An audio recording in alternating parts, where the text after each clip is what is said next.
Most people assume it's only us ladies waging a battle against the signs of aging, yet men also have aversions to those frown lines and wrinkles, and yes, the solutions work just as great for them. So here to help all the men out there, Dr. Ann-Therese Stubbs of Ann-Therese Aesthetic Medicine with us. Always good to have you, Dr. Ann. Thanks for having me. So we don't talk about men a ton here on Daytime, right? But how popular really are men's aesthetics? Well, interestingly, about 90% of my patient population is women, but the fastest growing segment of my patient population is men.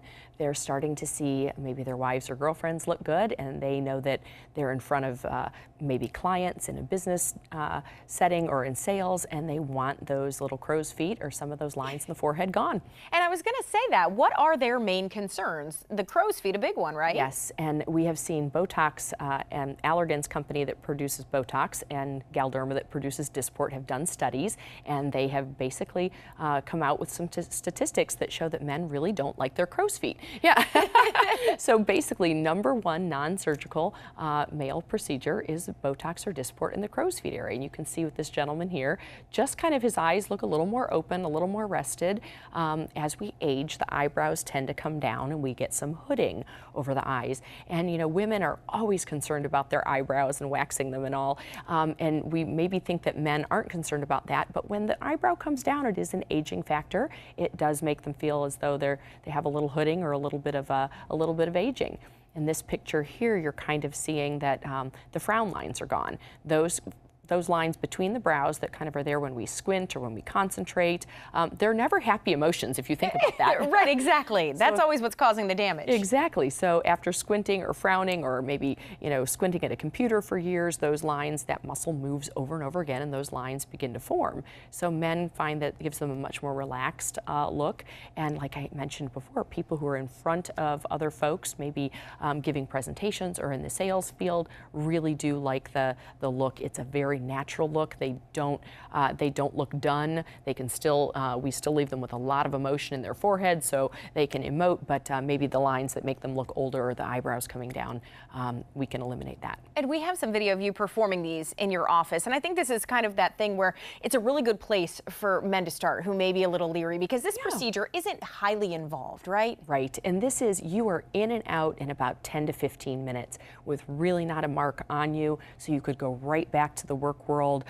This is not something that you have to hide afterwards. There's no icing and swelling or anything of that nature at all. It's basically a quick 10 to 15 minute visit, a couple of tiny 31 gauge, really tiny little needle pricks in the forehead. As you can see, this gentleman has no problem with it at all, and really just a little red spot there for maybe 5 minutes afterwards. So we usually just give them the opportunity to have a cup of coffee or glass of water or something to drink there in the office till those little red dots go away, and they are on their way and off to work or whatever their social activities are that day. And Botox and Dysport, what is the difference between those two? How does somebody know what's best for them? Well, those are both, they're both muscle relaxers. I always tell patients it's kind of like Coke and Pepsi. They're two different brands. They're the exact same medication bound to different proteins. So Dysport kicks in a little bit faster. Botox has been a gold standard for years. They're both wonderful, wonderful medications. And a lot of times patients will come in with a preference. If they don't, we go through kind of the pluses and minuses of both. Some people who are into the immediate gratification love the Dysport because it kicks in about 3 days. Botox kicks in about 5 to 7.